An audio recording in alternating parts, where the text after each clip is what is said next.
You're standing on the wild coast of North Carolina, the Atlantic wind pressing against your face as pine trees creak behind you. Somewhere nearby, beneath your boots, is one of history's strangest missing pages.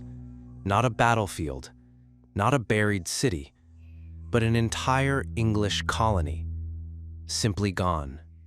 No smoke, no blood, just silence, and a single word carved into a tree: Croatoan. It was 1587. England's Queen Elizabeth I had approved a new colony on the outer banks of what's now North Carolina, part of an effort to gain ground in the New World before the Spanish took it all. A group of 117 settlers, men, women, and children, arrived on Roanoke Island, led by a man named John White.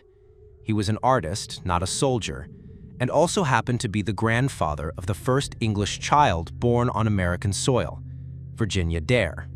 They built homes, fortified the settlement, began carving a life in unfamiliar, often hostile territory. Supplies ran low.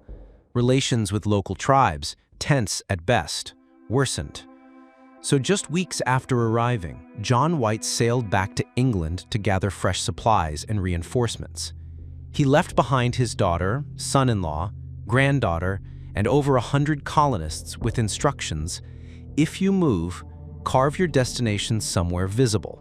If you're forced to leave, carve a cross. White intended to return within a few months.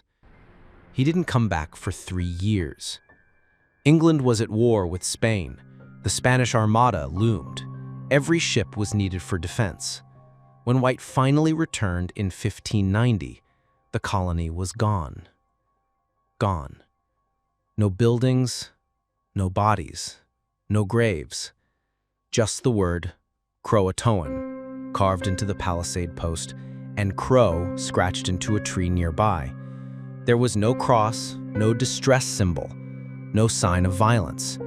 It was as if they had simply packed up and walked into the woods.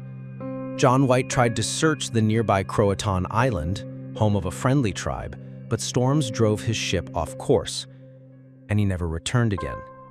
He died in England without ever learning what happened to his family. And that was it.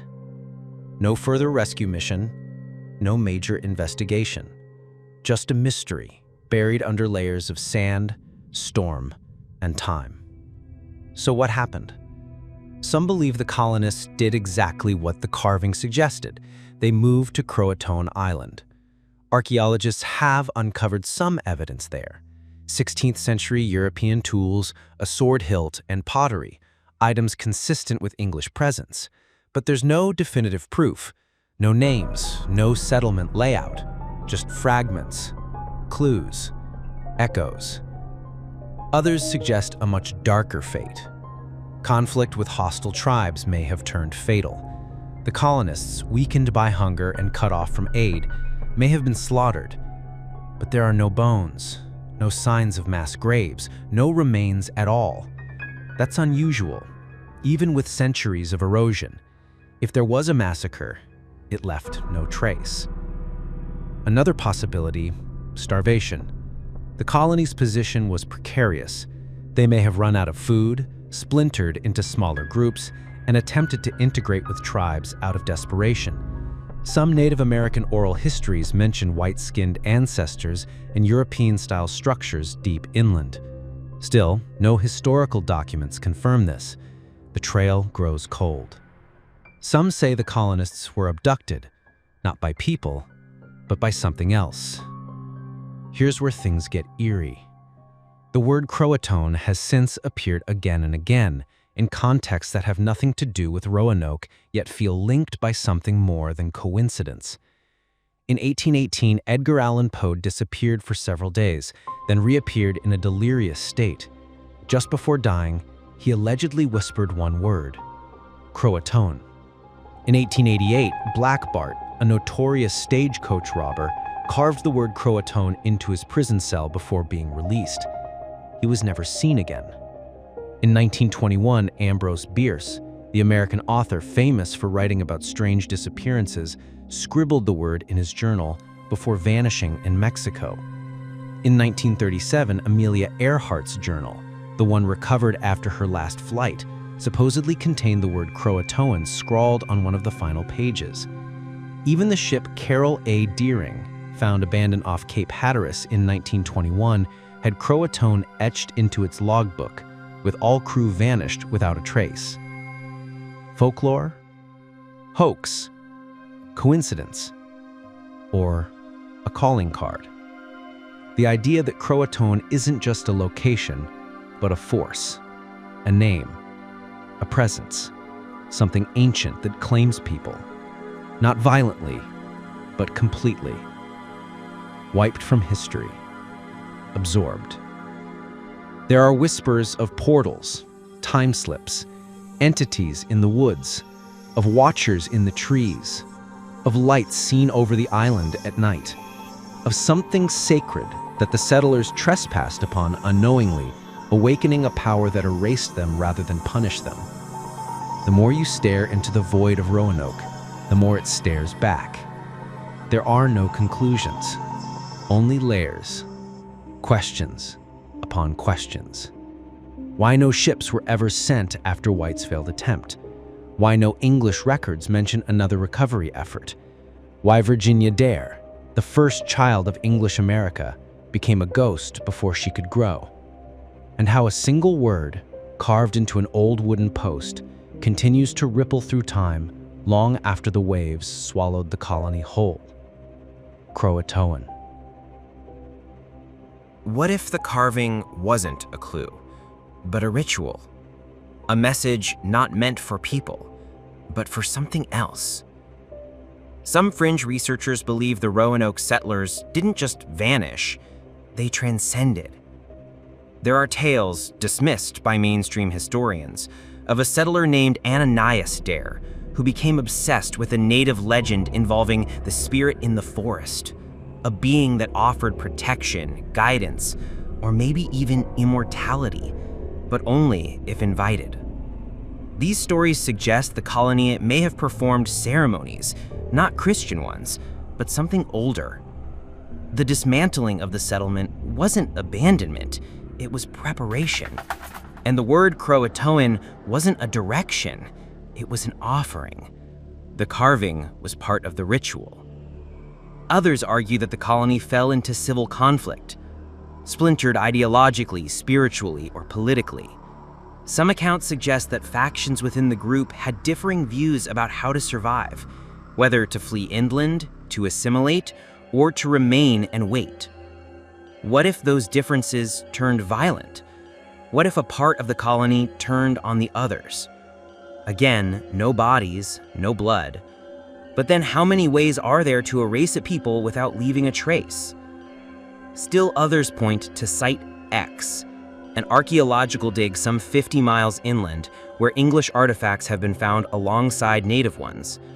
It could mean some survivors made it, but it's just as likely those items were traded, lost, or looted. Nothing links them directly to the Roanoke colony. Not a single name, date, or record has turned up. Only objects, mute and scattered. But if you go deeper, you start to see patterns. In the centuries since Roanoke, this region has had more than its fair share of disappearances. Isolated homes abandoned without explanation, travelers vanishing on the old coastal routes, reports of people hearing whispers in the trees, voices in unfamiliar accents calling out names from the 16th century. Some claim to have seen a woman in buckled shoes holding a baby wrapped in muslin standing at the tree line, only to vanish when approached. Even the land itself seems to keep secrets. The soil gives nothing up. The forests change trails, and the sea? Well, the sea never gives back what it takes. Skeptics, of course, laugh this off. To them, Roanoke is a footnote, a failed colony, a logistical disaster, a case of underprepared settlers being absorbed into native populations, never written about again. But even though skeptics can't explain why the British Crown, so eager to expand their empire, never followed up, Why John White, one of their own, was never questioned further. Why the area was quietly ignored for decades after. Could the colony have been part of an early experiment? A prototype for something larger? A social engineering test? There are documents in the British archives that hint at more than just expansion. There were secret investors, private correspondences redacted, mentions of something referred to only as the secondary objective. Some believe Roanoke was never meant to succeed, that it was sent to fail and observe what would happen next. Maybe the people of Roanoke didn't fail. Maybe they completed their mission. Maybe they became part of something we're still not meant to understand. And the word Croatoan wasn't an ending. It was an entry point, a door. Whatever the truth is, it never came back across the ocean. It stayed here, on this island, in these woods. And maybe it's still here now, waiting for someone else to carve a word in the trees, to invite it in, to vanish without a trace. Croatoan. This episode of the Cherrywood Conspiracy Files was brought to you by the endlessly curious minds of Simon and Rachel, the ones brave enough to ask, what if it's all true? For more strange stories, lost chapters of history, and the mysteries they don't want you to ask about, subscribe to the Cherrywood podcast on YouTube, Spotify, or wherever you listen. We're not saying it's all true, but we're not saying it isn't either. Sleep tight. Club Awesome, for autistic children and their families, a place where everyone belongs and fun knows no age limit. Today's sponsors are De Medici Associates, Chartered Structural and Civil Engineers. Based in the UK with a worldwide reach. Visit their website on demediciassociates.com.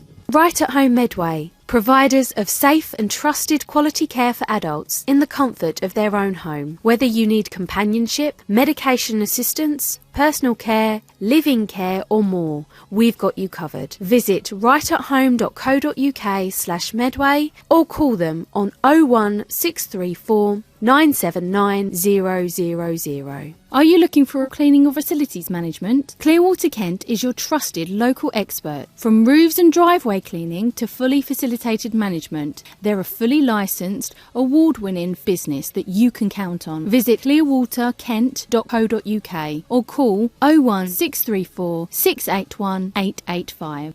Need stunning video or photography for your big day or even your business? Cherrywood Production delivers award-winning results with a personal touch.